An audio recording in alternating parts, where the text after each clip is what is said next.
We'll do it live. Okay. Well, no. We'll do it live. F it. Do it live. I'll write it and we'll do it live.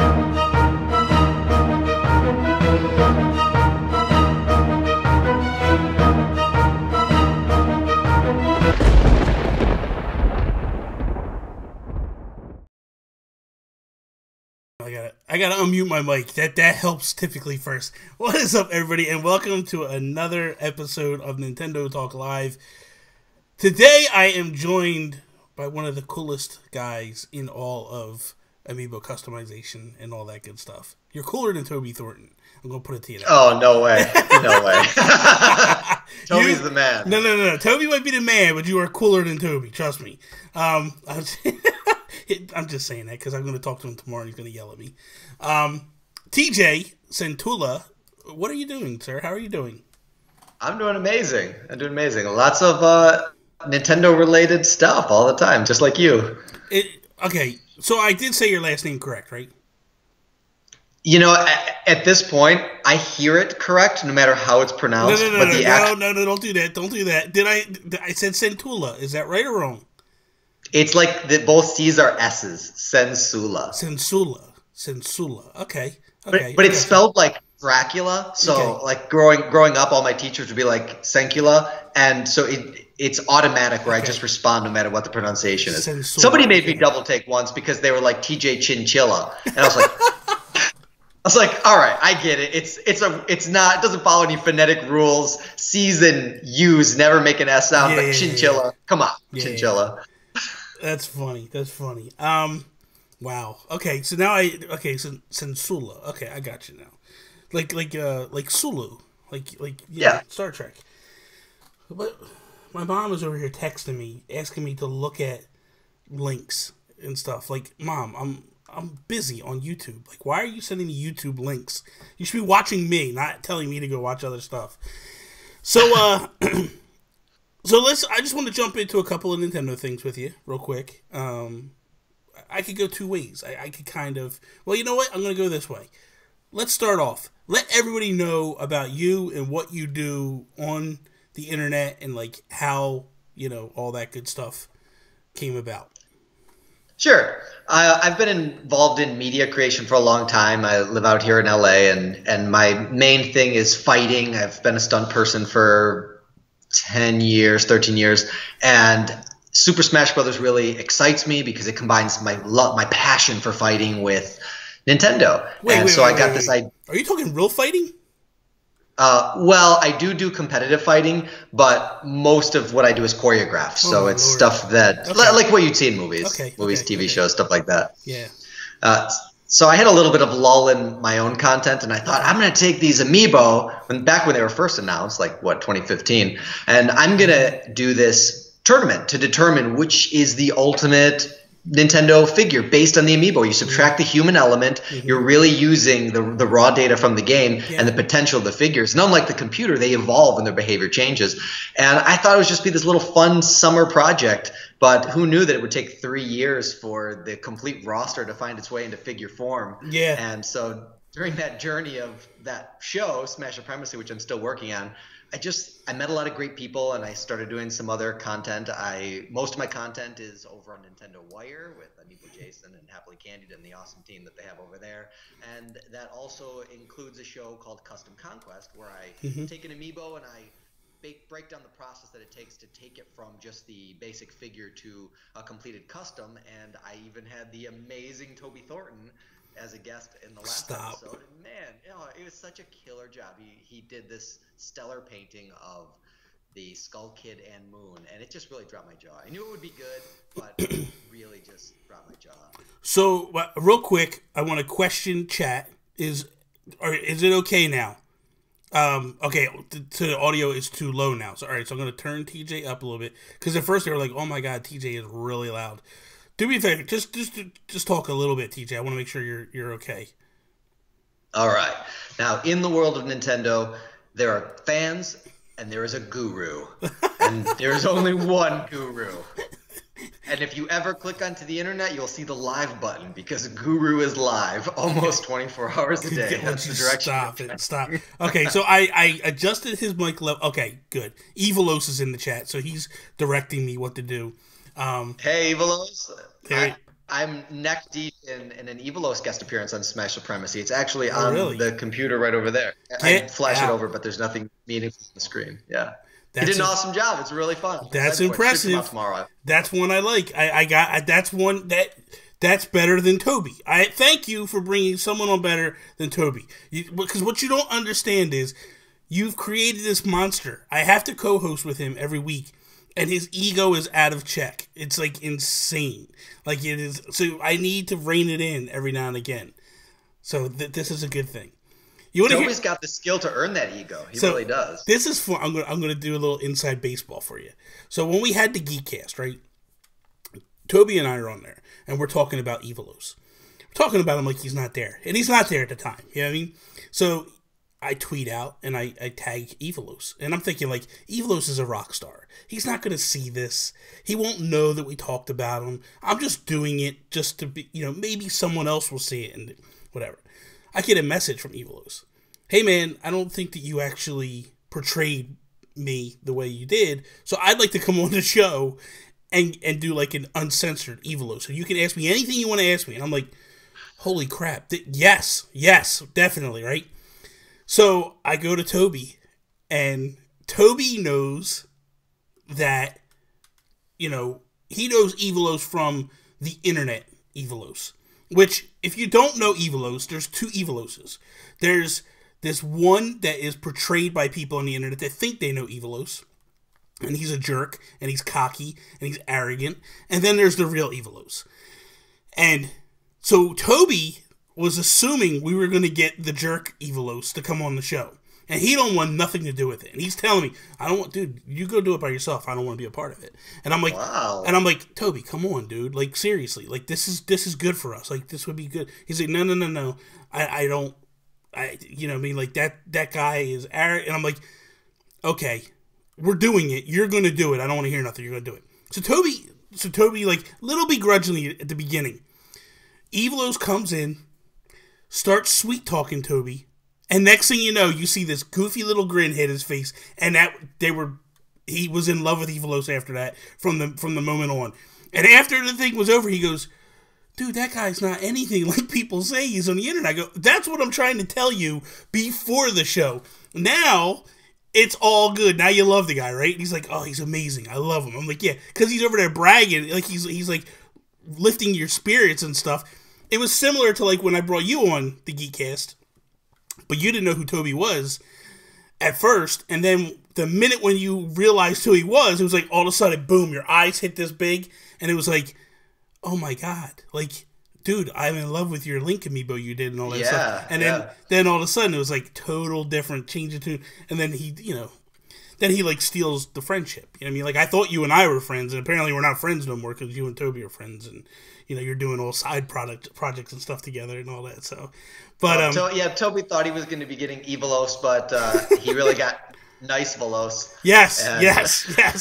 He got Chris. That's who he got. He got Chris, which it's the truth, man. People just think they know people, and he dude, he's hands down one of the nicest guys in the world, and you don't realize that until you actually talk to him. But when you try to troll him, he's going to fire back at you, and he's not going to let you get away with it. And I think that's part of the problem, is he doesn't lay down. He kind of voices his opinion, and people took that, misconstrued it, and talked nonsense. Real quick though, I want to jump into the chat, and I want to just say hello to a few people that are here. We got Jonathan Brown. What is up, Jonathan? Sean Capri, my co-host on If We Were in Nintendo, is here. It's bath time for the son, so he's watching Link right now. Fernando Pelzer, what is up? Crashy, what is up, Crashy? How are you doing? Joey Splats is in the house. What is up? Again, we got Evilos here. Crashy, Skinny Matt, what is up, man? How are you doing tonight? Hope you're having a great night. Nintendo Talk Patrick, what is up? Listen, Patrick, I'm not stealing your mods.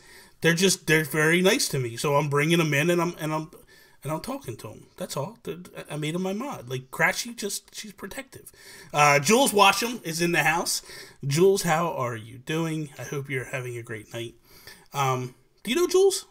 TJ? I know his work. Okay, we okay. Acquainted. Okay, yeah. Hello, Mr. Watcham. So last night we did Ink Strike podcast, me and Mark Carabin, and then it turned into like the hangout with Jules chat. Like I add Jules to the call, and then I add Sean Capri to the call, and it's the four of us just hanging out, talking, and all that stuff. So he said we're charmers, So he's quasi British. Which, okay, by the way, Jules, now that I got you here for a second, we need to have a talk. I don't understand why you used your American-British accent to do the Chicken Wiggle voiceover when you could have just asked Toby to do it for you. And he's got the proper British voice. Like, you've lost a little bit of your British voice there, sir. So, next time you want a British voice, just tell Toby that you want him to do some voiceover work, and he will do it no problem. Free of charge. I won't let him charge you for it, so we'll be good to go. He's going to be like, what the hell's wrong with you? Nintendo Guru, you need to ask TJ how long it takes him to make his custom videos. So how long does it take? It does vary from video to video based on the individual customs and what the demands are for that particular one. But I would say if I had to ballpark it, from concept to completion, probably about 100 hours.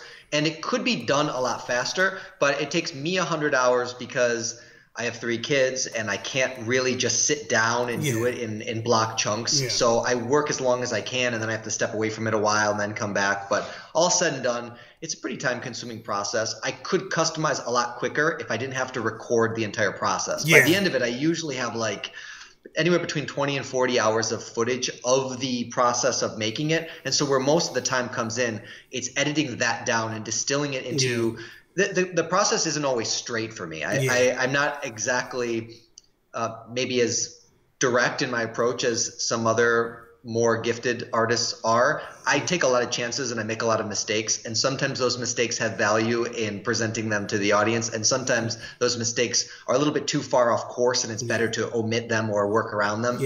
And I need to take 40 hours and turn it into about 10 minutes, and that's where most of the time comes in. I'll tell you what, I was not expecting the Toby one to be like 55 minutes long. Neither was I. And I was like, I sat down. Well, so Toby gave me his portion of it. And he was like, this is what I did.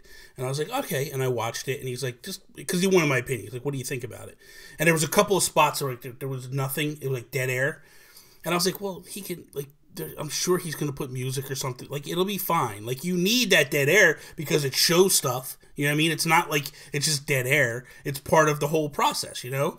And I was like, it'll be fine. Just relax, Toby. It'll be good. And then I saw the whole production, and I was like, oh my God. So I'm like, I'm not gonna pull punches. I'm gonna be honest with you, right? Yo, please. Please. It's the only way to be. So I look at it, right? I tell Toby, I go, Toby, when is your video gonna go up, man? This is ridiculous. And he's like, he put it up. I go, which one? And he goes, well, the Yeti? Is that how you say it? What's just the link? How do you pronounce that? Oh, Fierce Deity? Fierce Deity. So it's like he's like, it's with the Fierce Deity link, and I was like, okay.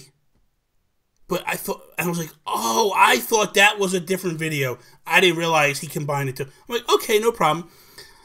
I go to click, and I'm like, 55 minutes, Toby. I'm not watching this thing for 55 minutes, right? I think a lot of people say that. And no, but I'm like, but I was joking when I said it to him. And I'm like, I'm not watching. But then I started thinking, I was like, I gotta find time. 55 minutes is a long time. Dude, it was phenomenal. That is no lie. Like, I watched that thing, sat down here in the basement, because I had my 4K TV, clicked it on, put the YouTube app on, sat down, watched it, was loving it. It was amazing. I get done, I go upstairs, I tell my wife, I go, you got to see this video that Toby is collaborating on with TJ. And she's like, what is it? And I tell her, and I'm like, just watch. It is so good. And I was like, and he talks about me a little bit in it. So I said, that makes it even better. Like, I get a little shout out in it. And so she's like, Oh, yeah, okay, whatever. She's not gonna watch it. I go upstairs for a minute, whatever. I go take a shower or something. I come back down. She's watching it, and she's like, Oh, man. "I can't stop watching. This thing is so good." And I'm like, "It's TJ is miraculous, man. He does so." Thanks, Bobby. You never know. You make this stuff, and you spend so much time in it that it's hard to really tell how it's going to be perceived on the other side. I'm trying to make something that might be useful for people, but at the same time, if it's not entertaining, then it's not doing its job. Listen. All you got to do is throw Dark TJ in anything, and it is entertaining. I love that dude, man. It makes me laugh so hard. He's the reigning king of cringe. Yeah. Like I don't have a video where somebody hasn't been like, "This is the cringiest thing that I have ever seen." I love it, I man. just embrace it. It's just fun for me. I love it, dude. I played up to it. I go back and watch it, man. I'm like, so for those that don't know, I was on Smash Supremacy.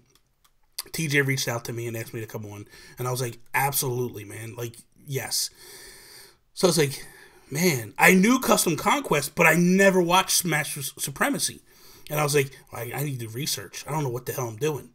So I sit down and I start watching, and I'm like, all right, these are good, but dude, this Dark TJ is amazing. Why is nobody talk? Like, why?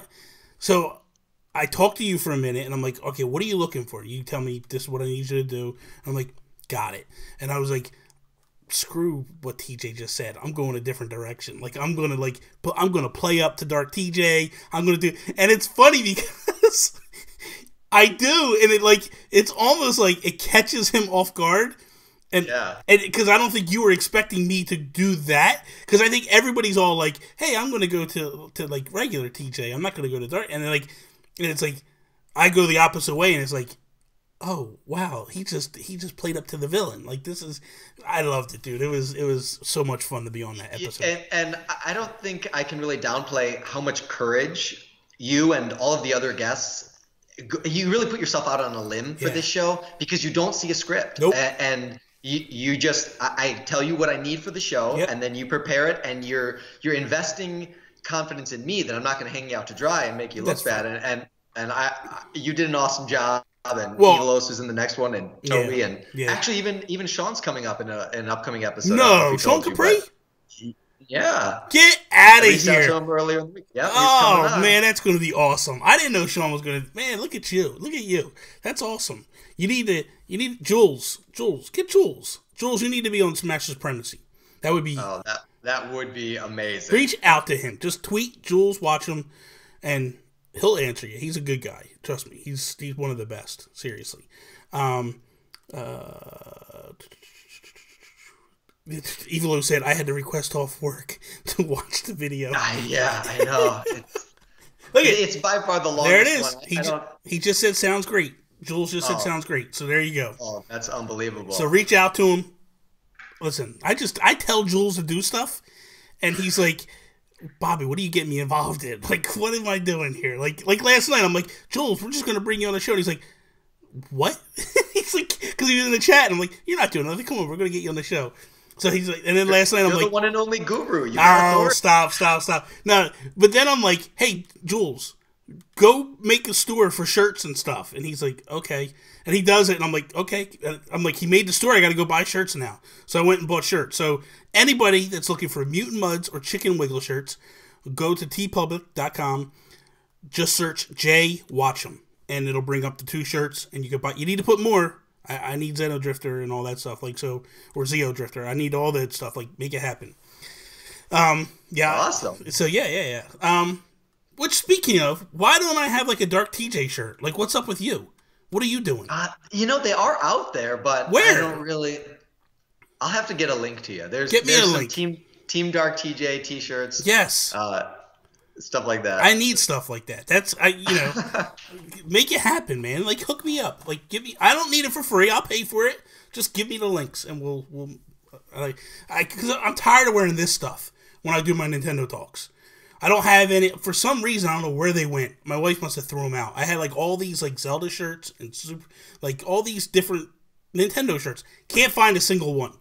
So last night I went on a spree on TeePublic and just bought like 5 shirts from Django Snow, and then 2 from Jules, I'll buy a Dark TJ shirt. I don't have a problem. Awesome. There you go. So, awesome. Dark TJ loves himself some Kung-Fu. Yeah, you got to use that one, right? So, all right, let's jump into a little bit of Nintendo talk here for a second. So, well, let's start with what you're playing. Have you been playing anything lately? I'm living in Smash Brothers. I'm really trying to absorb as much of this game as I can. I feel like we're entering the twilight of Smash for Wii U. Mm-hmm. It's only a matter of time before the next iteration is announced, and then all the buzz is going to be about that. Yeah. And I feel like there's still I haven't really exhausted what that game has to offer. Yeah. And when I'm not doing that, I am putzing around in Hyrule, some Hyrule Patrol and Breath of the Wild. Oh, I can't get enough of that game. I can't. And then when they did Master Mode, and at that point, I had already invested, I think, 350 hours just going around and enjoying myself. Crap. And then when Master Mode came on, I was like, I just can't justify playing through this game again. And then some 400 hours later, Master Mode just totally destroyed. Wow. Now still going around and playing hide and seek with Koroks. I love it. And fighting gold Lionels. I don't know. I've got a problem. Yeah, no kidding. This is why videos don't get made, TJ. Don't lie about, like, in between taking care of the kids and stuff. Yeah. Are the kids called Koroks? Is that what the problem is here? You know what? Every time a Korok comes up, my 2-year-old, he runs over as fast as he can, and he makes the exact same sound effects as the Korok, and then claps for himself and cheers. It makes me save it right before I find a Korok, so I can keep redoing that over and over again, because it charms me so much to see him do that. I definitely put some hard time into Zelda, that's for sure. No doubt, I can tell it's insanity. So, Evilo said, a quick Google search, and he found the shirts. But my thing is like, I just want to make sure that I'm giving money to TJ or to his cause. I don't want someone else to have made a shirt and I'm buying it from the wrong people. That's all I'm saying. Because you never know. Like, it'd be like, I'm sure I could have got a Mutant Mud shirt, but would Jules have gotten the money for it? I want to make sure Jules gets the money for it. So that's what I'm talking about. Not just some no frills, somebody ripping off, trying to make money off of TJ's back. Come on now. I would be so flattered if somebody else made a design based on Dark TJ. I'd be like, what is going on? That would be kind of cool. I mean, you know what I mean? Like, did you? So you did beat Zelda though, right? I did. Okay, so you're not like Toby and Sean, where you're like got all these hundreds of hours in and you haven't even beat the game yet. When I played through it the first time, I beat it on accident. Like I was just doing a raid of Hyrule Castle, and I just happened to wander into the Sanctum, and things went down and got ugly, and I had to do that victory lap. But I was a lot more deliberate about it for the Master Mode playthrough, because I wanted to make sure that I had everything accomplished that I wanted to before I finally beat it. Joel Brooks, Nintendo Family Gaming, what is up? Luke Lore, how are you doing? I hope you're having a good night. My thing with that was I kind of did the same thing. Like I was like, I had found all the memories. And I was like, I just want to kind of go scamper around the castle. I just had this feeling that the castle was bigger than it really is. Or there was more to it than it really is. And there is, to some degree. But the problem is like, again, it's open and you can do whatever you want to do. I just dumb lucked into the Ganon fight. I actually thought the room I went into was going to be another Lionel. Right. Because there's a Lionel in the very beginning of it. Yeah. And the first time I went, I had never even faced a Lionel. Like, even so the first Lionel behind the Zoras, I went up to it, and I was like, no, I'm out. And I, like, got what I needed, and I just ran. I was like, I'm not messing with you, man. I was like, this ain't happening, man. I'm not ready for this. So, holy cow. Sounds like Sean Capri's house. So, but over here. It's all right. It's all right. So what happened was, now, right? I had never faced a Lionel up to that point, but I've been facing Guardians at this point, and I'm like, now I got this like chip on my shoulder. Like I'm a badass. Like I could take on Guardians. Yeah. I could take on anything now, right? So I'm like going through the castle, just tinkering around. And I didn't even have all the memories at this point. And I just come around the corner and I go in and the door locks in behind me. I'm like, what the hell just happened here? And then a Lionel pops up, and I'm like, oh, and he booed, like, 2 hits kill me. And I was like, holy crap. I'm like, I'm out. I'm not playing this game. This is not happening. So I, like, jumped. I come back, and it reses me, like, right back. Like, I respawn right back in the same spot. I, like, jump up the wall, climb up the wall, and just fast travel out. And I'm like, I'm not messing with that thing right now. And then later on, I went in, and I was like, I smoked the whole thing. But I dumbed into Ganon when I got to Ganon, and I was like, it's like one of those melancholy things. Like, I was excited that I did what I had to do, but I was also like, man, this is just a little too early. Like, I wasn't too ready for this at this point. You know what I mean? Like, I was like, I wanted to do more. But I did. So when they did put the DLC out, I haven't messed with Master Mode yet. Because I feel like there's still more I want to do in Hyrule. I've just been playing so much other stuff that I haven't had time to really go back in. And I started to do the Master Sword, or the Sword Trials. And I did the first round. And I was like, I really need more hearts. So I'm going to go back. And I actually went back through and completed all, and got all 120 shrines. And got, like, my hearts are completely filled. But I just never, after I did the 120, I was like, another sense of accomplishment. I'm like, oh, I'm good. I'm good. And then I jumped into the just roaming around, but I never went back to the sword. So I got to go back to the Sword Trials and give that another whirl and see what I can do with that.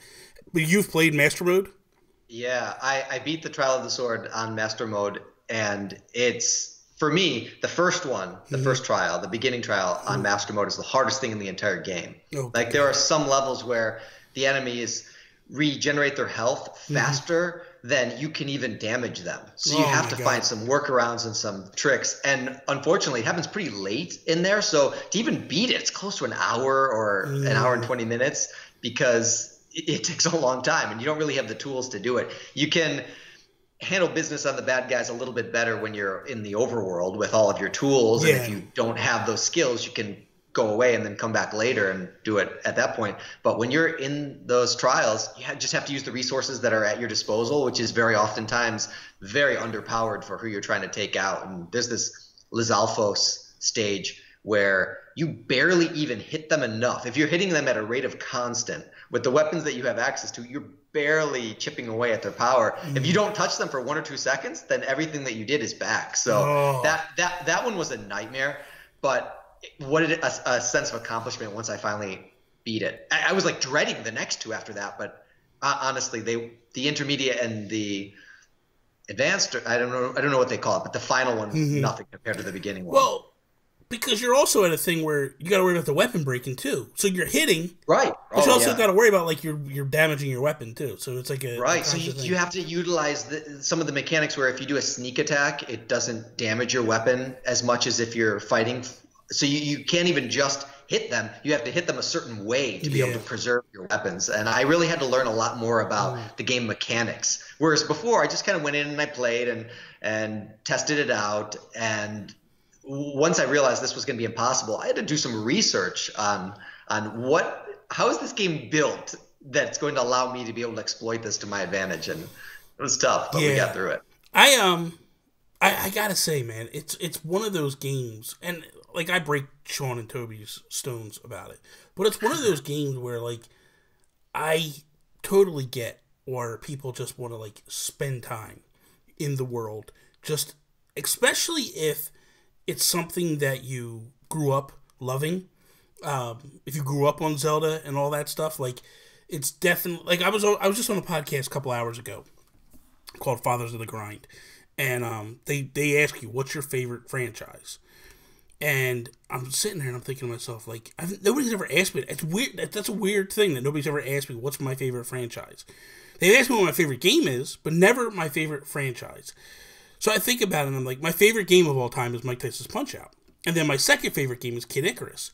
But they're not my favorite franchises because it never goes beyond those games. Like, right. I like Super Punch-Out! And I like Punch-Out! On Wii, but they're not great. They're not, to me, as memorable and as great as the original Mike Tyson's Punch-Out! Same thing with Kid Icarus.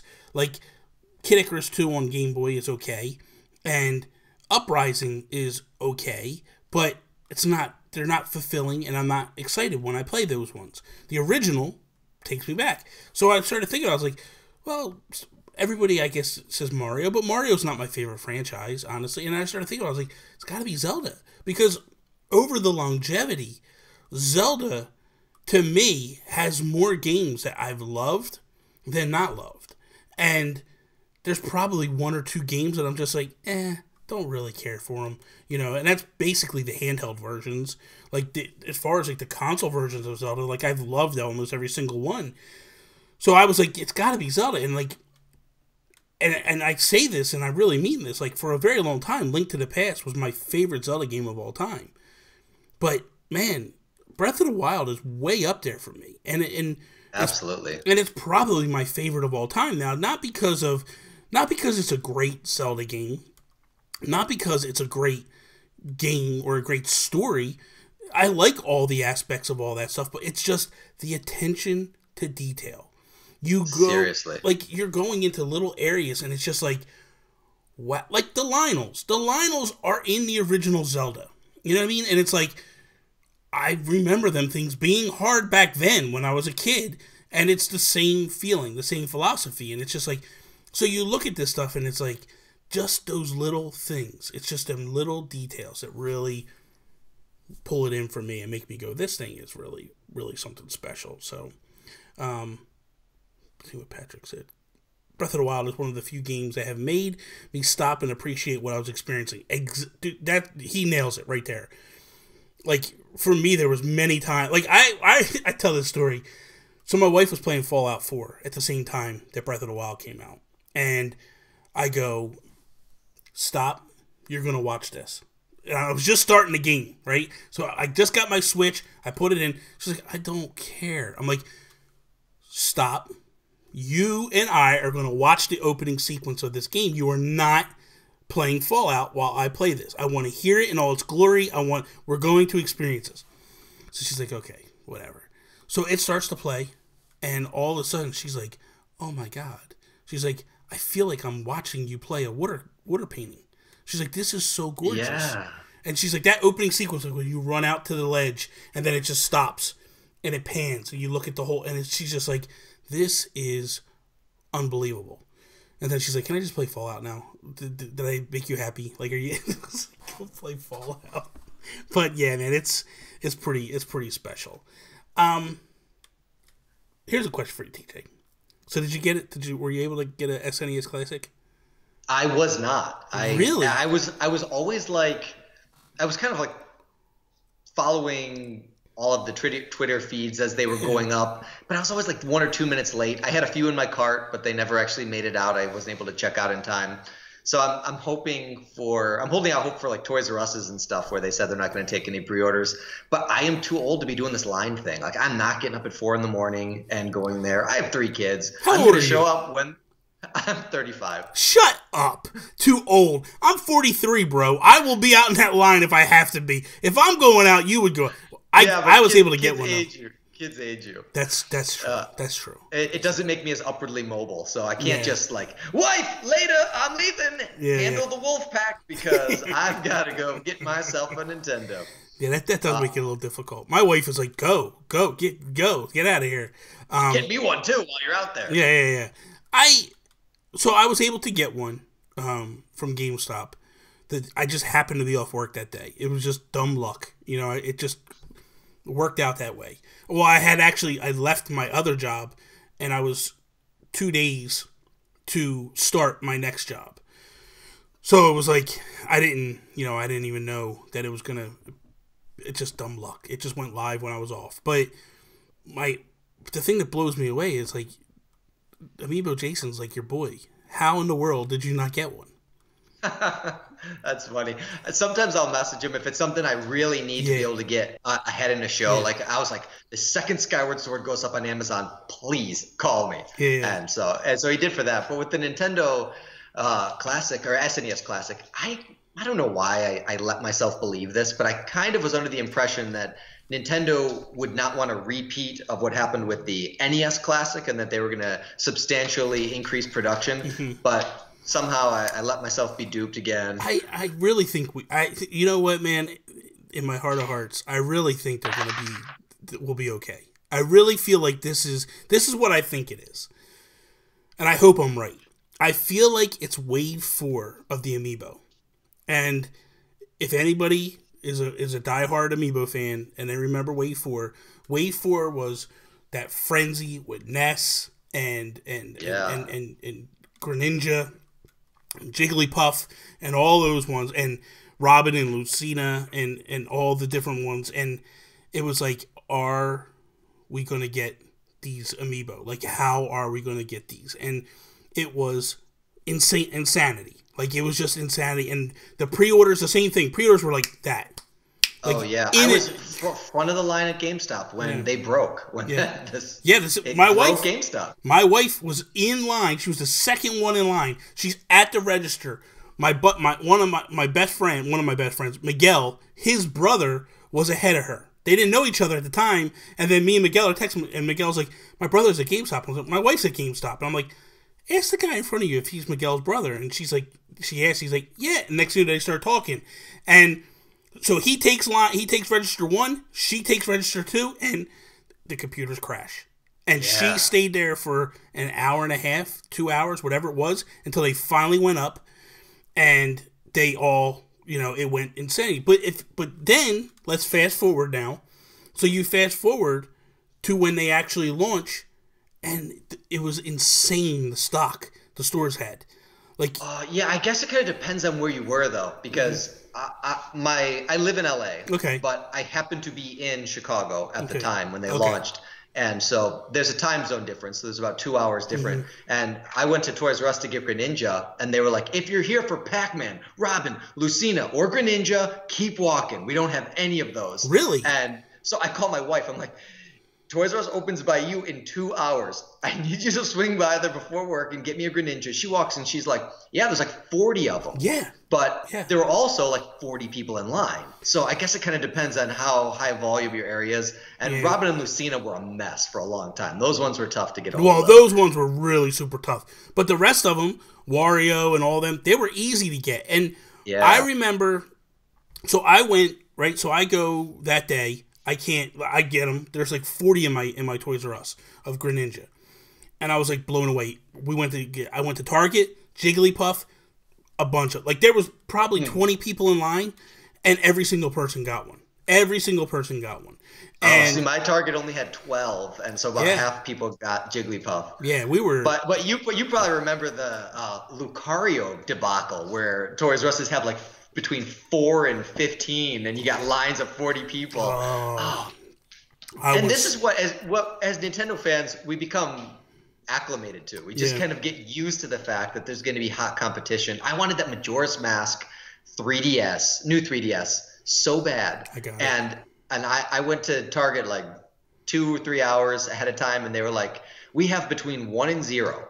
I'm like, well, I kind of want to know, because I don't want to stand here for 3 hours if it's going to be 0.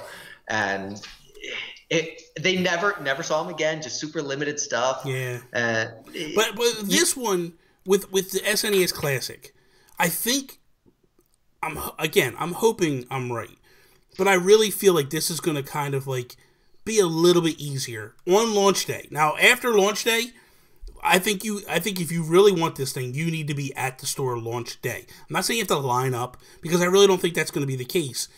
I think you need to be there when it opens, when the store opens. I don't think you need to go at 4 o'clock in the morning. But I really feel like it's going to be a little bit better than what people think. I think the pre-orders are just, I don't know. I just have this gut feeling that it's not as bad as people are making it out to be. I would hope that Nintendo is not that stupid, but they proved me wrong. They proved me wrong many times in the past. But it's not that they're stupid. They just don't love money. Well, money's doesn't seem to be the motivating factor. It's just weird. Because if it was, you'd make a lot more. I get that it's better to have 100% sell-through rate than to sell twice as many units and have a ton still sitting on the shelf. Yeah. Warehouses cost money. Yeah. You would rather sell fewer and have zero left over than to have tons and tons of excess. It's in terms of the company, the NES Classic was a grand slam for them because they sold every single one that they put out. They just didn't put enough out. Now, like you said, if they're there, because that's the thing. Like, people are like, well, they need to be there. Yeah, okay, but they'll be there forever because if people can get them, they go, oh, I'll get it next time. And then next thing you know, it's like, I really don't want it. And they don't get it. But when it's like something they can't get because, not that they're doing limited, it's because, like you said, they don't. And the other thing, too, is what people don't realize, at least in the United States, the way it is shelf space costs money. Like, you can't just go to Toys R Us and go, here you go, here's our stock, put it out. They go, no, you're going to pay X amount of dollars for the space. And that's typically why when you looked at Amiibo always had the smallest amount of real estate compared to, like, Disney Infinity and all them other ones. And then look who goes out of business first is all the other guys. Right. You know what I mean? So I don't know. It's I think the other thing too is I do believe the tale that Reggie tells, where Reggie says, like, we didn't think that people were going to buy the NES Classic.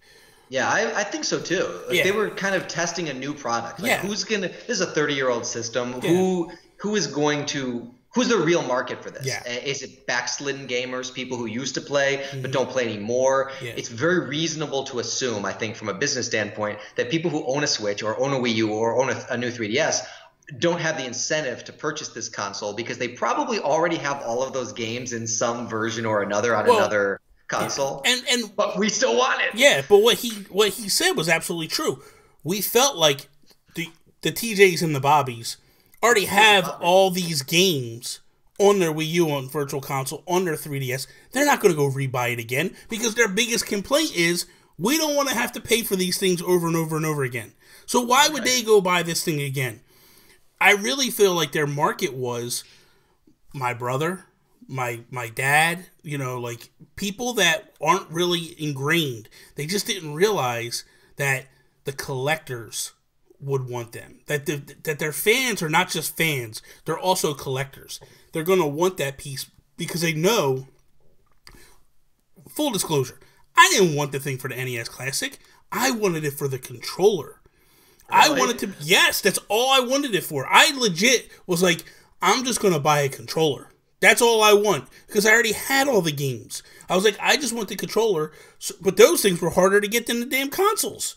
Yeah. I just wanted to be able to play my Virtual Console games. And honestly, until I got my setup here with my TV on the desk, because the cords were so short, that's what I really was doing. I had it plugged into my Wiimote, and I was playing my NES games on my Wii U with the controller. And then I was like, Sean gave me the idea of like hooking it to my TV. I had my TV sitting on the desk as a second monitor. He's like, just hook it up. I was like, you know what? That's perfect. And I did. But if I didn't have this setup here with a television on my desk, I wouldn't have it hooked up. I don't even have it hooked up now. It pisses people off when I do this, but it's actually in my desk drawer. I don't even use it. What this did for me was, Evolos nailed it on the head. I became more into retro games than anything. The games that are on that thing, I've played a million times, and I care about them, but I don't care to go out of my way to play them again. I went and bought a Retron HD and started collecting old games that I could play again because that's more exciting, playing the games that aren't on this, And so, I almost backed out of buying an SNES Classic. Like, I thought to myself, like, do I really want it? Because I already have all the games that are on there that I want, I already own. I already have. The only ones I don't have is Final Fantasy 3 and Secret of Mana. And that's probably what pushed me to get this, in all fairness. Could care less about the Star Fox. Even just buying those two games alone is the price of the SNES Classic right there. Yes. So I was like, you know what? It's worth it for me to get. I'm going to get it this way, and this will be the way it is. And then there's rumors that Retron is going to do like an SNES Retron. And if they do, I'm buying that. Because that, to me, is the way to go. That way I can just plug cartridges in and go. And Patrick, you shouldn't want Star Fox 2 regardless.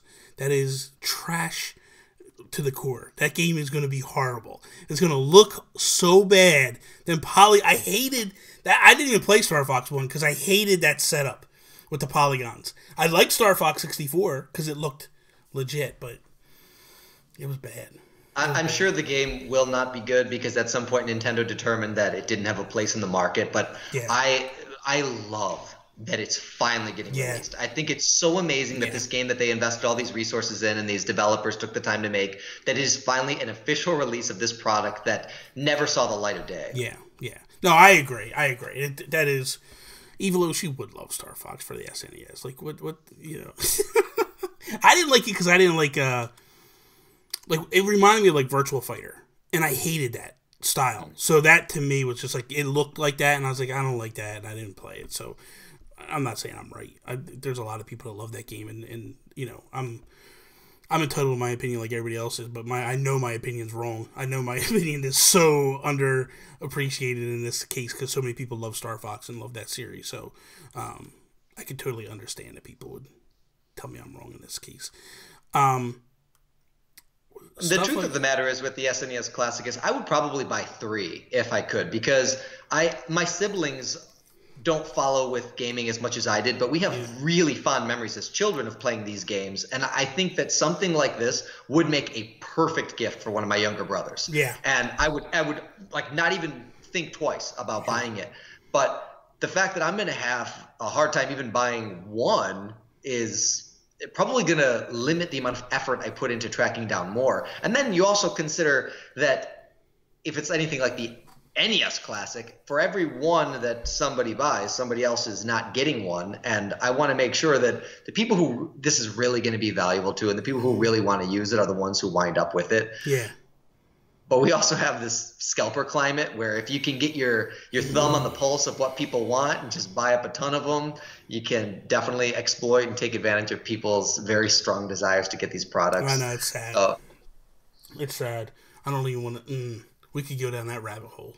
That's a dark hole to go to. That's a dark TJ hole. Yeah, that's definitely not. He's got some choice words for that community. It's, you know what, man, it rubs me wrong when people just it's so, you know what, I don't even it makes it tough. I feel bad for Nintendo in these cases because it makes it really hard to get a genuine bead on the demand for a product. Yeah. Because is it falsified demand because people are just stripping them off the shelves and then people have no choice but to get it off the gray market, or is, if you were to have those on the shelf and only people who wanted them purchased them, are your numbers accurate? Was your market analysis a little bit closer to the mark? It's really hard to tell. It's so hard to tell. It is, because these guys are going out and they're just buying them like crazy. What bothers me is the guys that have the computer program and they're putting in their payment information on. They're going, I want 50 of these. Right. Here you go. And then the computer, they don't have to have, they just have to have the computer on.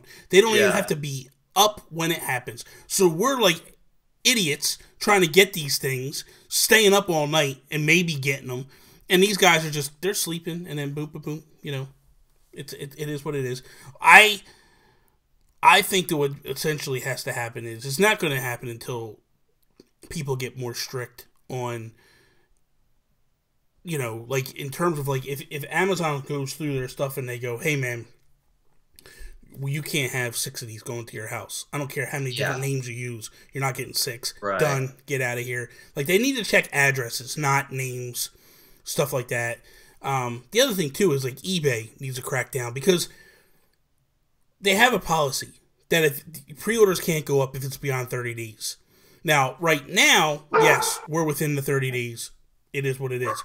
But when they were going in the UK, you know, when the UK went live, them things were going right back up. They were going on eBay immediately. It was like, whoa, wait a minute. Like, you're talking 3 months away. Like, how are you letting this stuff go up? It's insane. And the other thing my understanding is You're supposed to have, like, for pre-orders, it's supposed to be within 30 days. You have to have, like, pictures of, like, the receipts and all that stuff, like, posted with it and all that stuff. It's just, I don't know. I understand it's, like, their livelihood, and that's what they do, and they get off on stuff like this, and it is what it is, but I just don't understand why, you know, retailers aren't smart enough to go, like, no, this isn't going to happen. It does make it tough for everybody. I have twin nephews that are 5 years old, and they are definitely following in the family's footsteps of being fierce Nintendo fans. But as anybody with twins knows, sometimes you can play the share game, and sometimes you need to have two of everything. Mm-hmm. So my brother runs into issues all the time with really in-demand products where he's like, I'm going to need two of these. And they're like, no, you cannot have two. I know. You can have one.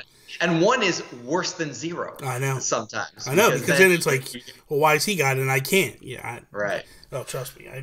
Believe me. So do you, before I get into this next question, I just want to know, do you play your 3DS still, or are you kind of like on the Switch and that's where you're at? I actually don't own a Switch. I'm still fully... Oh, you're playing on the Wii U. You're playing Zelda on the Wii U. Oh, my God. The Switch doesn't have... I'm going to get a Switch. Like, there's no question about it. Okay. But what's going to make me play the Switch doesn't exist yet. I'm still all about Zelda and Smash. And Zelda and Smash were both developed for the Wii U. I think that's the definitive way to play them. And I don't really, at least in my life, the portability aspect doesn't really have much of a value to me at this point. Maybe it will sometime in the future. But if I'm going to play Zelda, I'm going to play it in front of my TV. And it's actually been extremely convenient. You probably don't know this because you don't play it on the Wii U. Mm-hmm. But to get it from the controller to the screen, you just push the screen, and then all of a sudden you have it in handheld. And there have been at least a million times where my kids want to do something or need to do something on the TV when I'm on it, and I just go like that, and my game is instantly transferred to my hand. The Switch is similar. It's comparable, but you still have to go up and get it. It's in my hand. I'm done. I'm like 15 feet away. Yeah, I'm like, there it is, done. I got it. I don't have to worry about it. It's done. But my thing too is, you just don't have kids. You don't have to worry about that problem. They don't have to worry about me trying to take TV from me. That's right. It's a little late for you in the game. You can't go back in history and do that. But like for me, I was like, they make it so much better. Like the game is that much richer that I'm experiencing what I loved when I was their age, and now they're being able to watch Zelda for the first time through their eyes is making it even that much more meaningful of an experience. Listen, I'm too old for kids. There was a time, kids are a young man's game. You know what I mean? Like there was you got to take care of Toby and Sean. That's the problem. I got Toby and Sean, the little toddlers that are running around. Like I got to keep. You know, it's funny because we do have conversations, and Toby will be like, you know, he'll come to me and be like, he'll ask me questions and stuff, and I'll be like, "This is what you do, Toby. This is what you." And then like I feel like I'm a guru. Yeah, I feel like I'm a big older brother, man. Like I'm like, come on, it's funny, but so then I guess okay, but are you messing with your 3DS or no? Not really, to be honest. If I am playing portably, it's usually the Nintendo apps like Fire Emblem Heroes. I'll plunk around with and do a stage or two if I have like 45 seconds or so. I'm standing in a line or some nonsense. And my kids have recently really gotten into Mario Run because it's one button touch interface. And to really have dynamic actions performed from Mario with just one touch of the button is kind of amazing. And I'm really surprised that game didn't do better than it did. I know people were a little bit turned off by the $10 price point. I didn't care about that. Yeah, I bought it. Yeah, I bought the game 3 times. I put it on every device that I have. And I probably would buy it more if I had more devices. It was a fun game, man. I got my $10 out of it. I was good to go with it. It was this is for great. Sure. Okay, so Metroid. Are you interested in Metroid at all? I've played every Metroid game that's ever released for probably about 90 minutes each. And I try to get into it, but it's a game that has a little bit of a barrier of entry for me.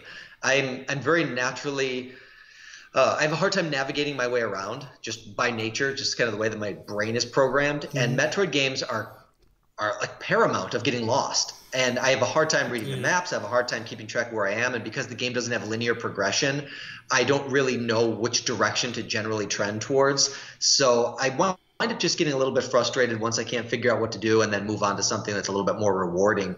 Although I will say I was at E3 when they announced Samus Returns Remake, and it seems like they've solved a lot of the issues that I've had with past Metroid games. It looks like it's going to be really good. Yeah. I don't know that I think it might be too little too late for me personally. I wish games like Miitopia and this Samus game would have came out 2 years ago. Yeah. I wish that they would have predated the Switch. Okay. They kind of just came in at a time where, and I know I'm speaking only for myself here, but they came out at a time when I just can't see myself ever having the time or the strong enough desire to go back. Yeah, that makes sense. I totally get myself. I'm buying it. I love Metroid, and I'm like, I need to have this game. I need to play this game. I want to be all about it. Joey Splats asked a question in chat, and he said, "What about Mario Odyssey or Xenoblade? Like, are you interested in those?"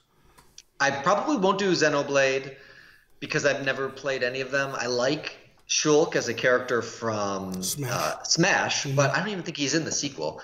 No. Mario Odyssey, I will definitely buy. I will buy that for sure. I've got this short list of Switch games that I'll buy when I do buy the Switch. But I said it a few times before. When I buy a Switch, it's going to be because they released an exclusive Zelda version or Smash comes out.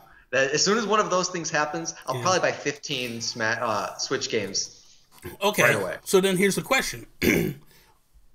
If Smash comes out and it's a port, are you getting it or no? Oh, yeah, for sure. Okay, so it don't matter what version you're going to get it.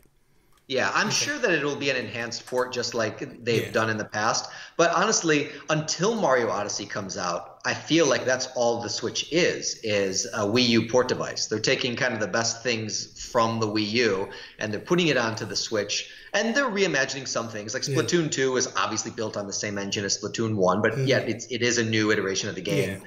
You got your Mario Kart. I'm sure it's a great version. You've got Zelda, which is straight up a Wii U game. Yeah. But the first thing that's going to really distinguish it from the Wii U's identity, I think, is going to be Mario Odyssey. You have ARMS, and ARMS was obviously a great seller. Yeah. But I don't really think that ARMS is a system seller. I think ARMS is one of those ancillary products where you're like, I have this system, this game looks fun, I can probably get $60 worth out of this, I'll buy it. But I think ARMS suffered just poor timing. You know, they put ARMS out, and then 2 weeks later, the Zelda DLC hits, and then 2 weeks after that, Splatoon hits. And it was DOA. And when Splatoon hit, it was done. It was over. And I don't know. I'm Mario Rabbids, that game is one I'm playing. I'm loving. Yeah. That's a really, really good game. Like they did. I did get to go hands on with that at E3, and I was really impressed. I had a really hard time understanding what it was about until I played it. Yeah. And I was actually kind of afraid for Ubisoft once I played the demo because I'm like, this game is great. Yeah. People are not going to understand this. They're not going to understand this until they play it. Yeah. It's just like you spend 5 minutes with it, and you're like, okay, I see what this game is. I see what this is about. I want this. I was really hoping that they'd go like the free demo route and just let what was on E3 be downloaded for free so that people can get a beat on what the game is all about. But they clearly didn't need to. The game's doing gangbusters. Oh, dude, PlayStation is loving it. For me, it was. I'm really happy. For me, I like, I like Fire Emblem. I like SteamWorld Heist. I like Codename Steam. Like I like those style games. So if you're telling me like you're getting a Mario game that's like those, I'm in. You know what I mean? Like I'm like that's fine with me. Like I'm good with that. So I'm happy with that. I'm excited for Xenoblade. I'm excited for the new Fire Emblem. I'm definitely excited for Fire Emblem Warriors. Like these are games that I'm like I'm getting all like for me. I felt like in the beginning I was day one adopter. You know what I mean? And I was like, man, am I really getting my value out of this thing? And I have not touched my PS4, my Wii U, I have not gone back. I touched my Wii U last weekend, and that was to boot it up so I could transfer my Minecraft world from my Wii U to my Switch. And that's it. And I probably got like almost 30 games on the thing already now. Like I have been spending a lot of time with it. So but I totally get where you're coming from, and it's, I mean, when you got 6 kids, it makes it a little difficult too. You know what I mean? Like it's hard to. Yeah, I think it's an unpopular opinion, but I do feel like the Switch came out a year too early. I feel like they rushed it out to market. They prematurely shortened the lifespan of the Wii U because it was on life support, and they really needed something to generate excitement about Nintendo again. And I'm very happy for them that the Switch did that. But I still think it was half baked. I think, you know what? I think you're absolutely right. I think so the Nintendo defense in me stepped, a couple of months ago when people were saying that, I was getting pissed. But in hindsight, looking at it, like it was. I mean, it's not a fully fledged system. The eShop doesn't, like, you look at the eShop on the Wii U and you look at the eShop on the Switch. One is bare bones. One doesn't have a virtual console. One, like, you go into the eShop, dude, there's like this peppy music playing, there's all this stuff, everything's broke out into different sections, like, here's third parties, here's independent developers, here's Mario games, here's Zelda games, here's virtual console games, like, everything's got its place and it looks phenomenal. The left-hand side has all this stuff, like, it's really good. But when you look at this one, it's not so much. I don't mind the minimalist part of the OS. The Wii U's OS is horrible. This thing is snappy. I can get from place to place in the blink of an eye. The Wii U, you really can't. It is slow. It chugs. It's always been slow since day one. They did do the patch after, I think, 6 months or whatever, but it just wasn't enough to really, or I think it was quicker than that. I think it was like a month or so, 2 months afterwards, but it just wasn't enough to really pick up the pace and really do great. It wasn't fluid throughout. But yeah, like, when I look at it, I go, now, we were just talking about this last night, like, because I feel like Splatoon 2 is half-baked. I feel like when Splatoon 1 came out, they were hitting us with map updates the second week that the game launched. We had one map update a month after the thing launched. And it's like, dude, where are the updates at? Like, you guys, on Splatoon 1, it was like every week we get a weapon, we get a map. We get a weapon, we get a map. We get a weapon, and that's what it did for like 6 months. And it's like, dude, if you don't have stuff ready, man, just pull the old maps out. Don't listen. Of course people are going to go like, oh, I played this already, I don't care. Give us something. Like, you got to keep the supply chain going. Where's all the gear? Like, I thought we were going to get like more clothes. It does feel, the system itself feels a little lackluster in terms of, like, it's not perfect. There's no, the whole online infrastructure really isn't there yet. It's not going to happen until 2018. I really think this console, if the Wii U had been doing a little bit better, this console probably would have hit 2018. Maybe I think you're right. Probably holiday of 2018 is when ultimately where they really wanted to go. What hurt Nintendo in this terms was mobile. Yeah. Iwata had to announce codename NX, because if he just comes out and goes, we're doing mobile games, that's it. People are going to stop buying 3DSs, they're going to stop buying Wii U's, and Nintendo is dead on arrival. It is over. He announced it just because he wanted to say, like, hey, don't start writing articles that we're leaving and we're going to mobile gaming, because that's not the case. So okay. They're voicing their agreement. Loki, Misu, come here.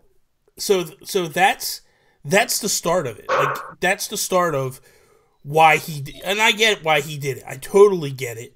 Right. He was caught between a rock and a hard place. Yeah, he had no choice. Had no choice. But I think that, like, this is the one thing that I love about this console, though.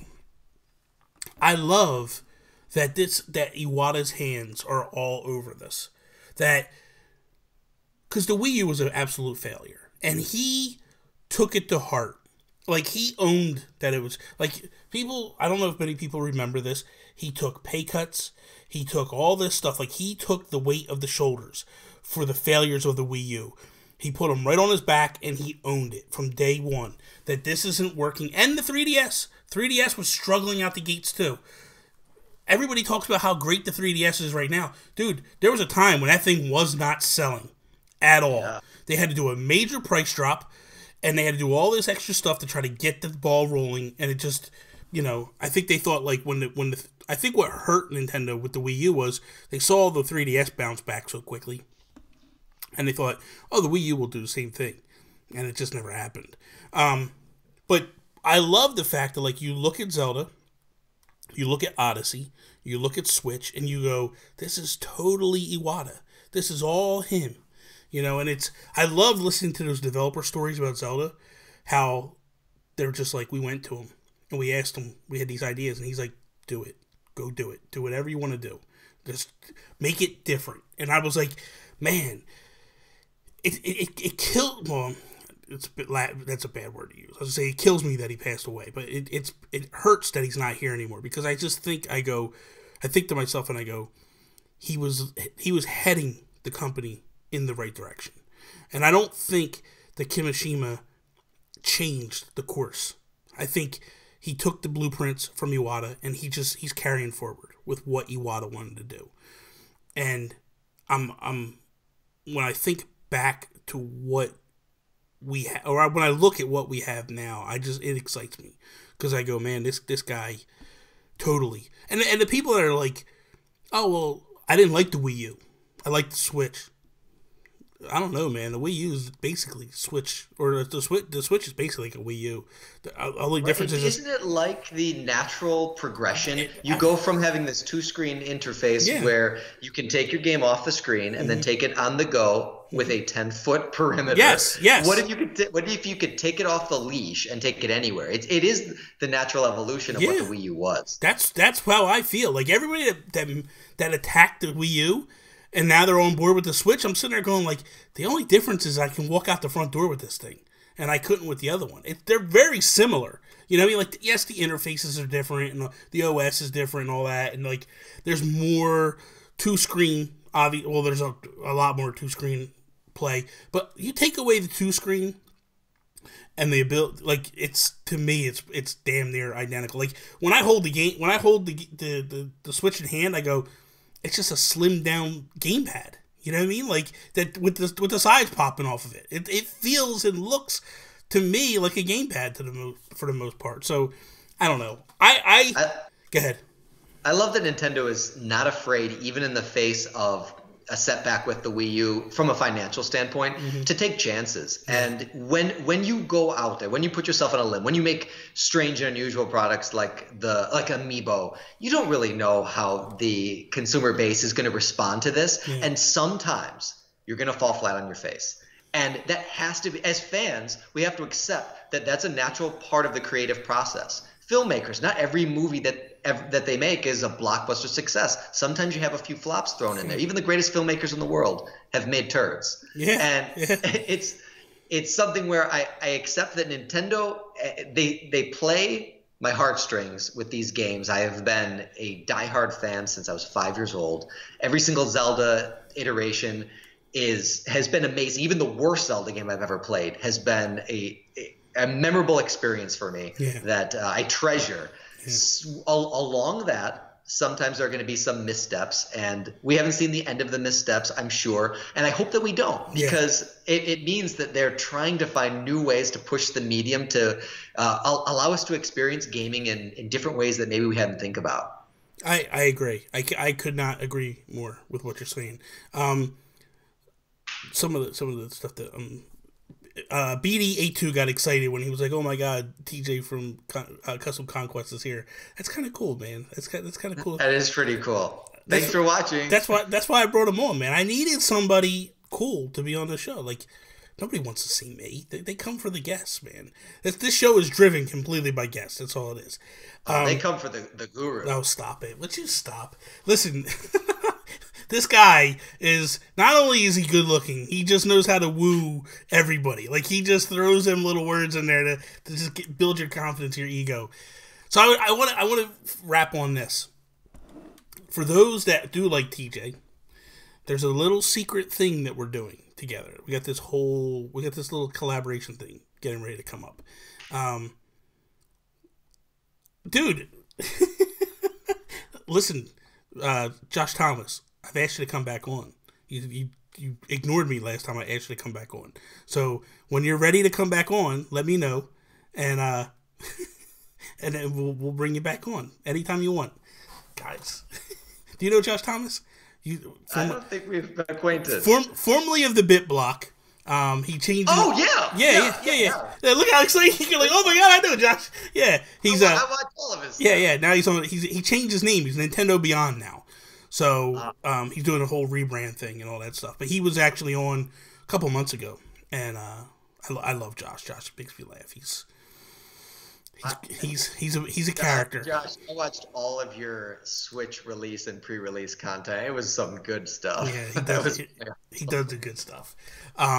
Anyway, so we're working on a collaboration video that we have, and there's actually a lot of people that I have. I have 1, 2, 3, 4, 5, 6. I have like 7 people, and I'm trying to get. I'm waiting for the 8th. I have 2 more people, so I have 9 people that collabed on this video. So once I get those, then I'm going to start editing and put it all together, and we should have something up next week. So I think you guys will be pretty excited about that. It should be some good stuff. So yeah, I appreciate you letting me be a part of that. It's fun. Of course, dude. What I try to do is I try to grab people that I know that people know in the community, but aren't more like they're not regular in terms of like YouTubing all the time. You know what I mean? Like, I know you do a lot of YouTube content, but you're not like on a more daily base. Like I do stuff daily. Patrick does stuff daily.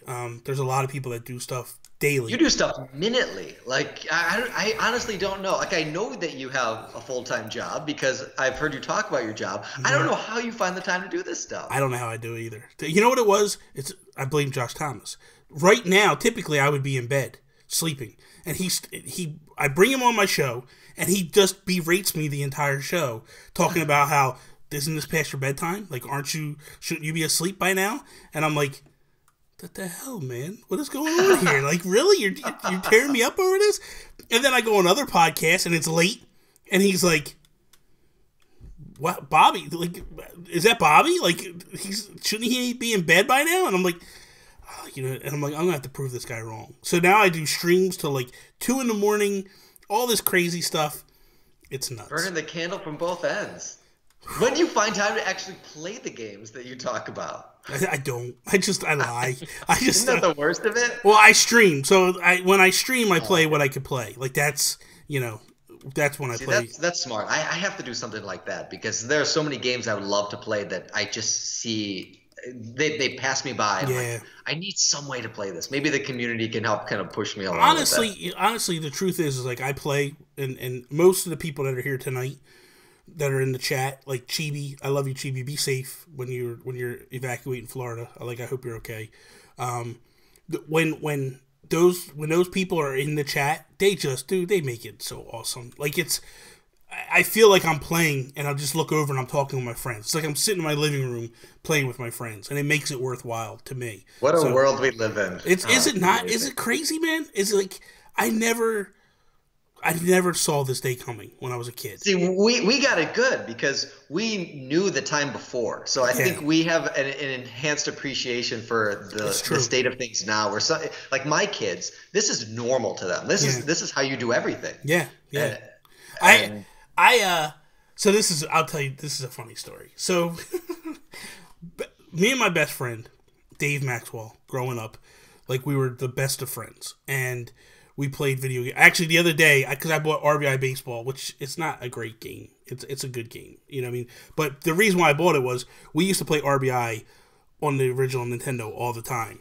And so I took a picture of it the other day, and I was like, hey, Dave, are you going to come over and we're going to play like we used to and all this stuff? And he started laughing. He's like, I'm on my way, man. And so we always talked about, like, man, this sucks. Like, it gets to be dark, and you got to go home, and we're in the middle of playing baseball games on the Nintendo, and, like, you got to go home, and we can't.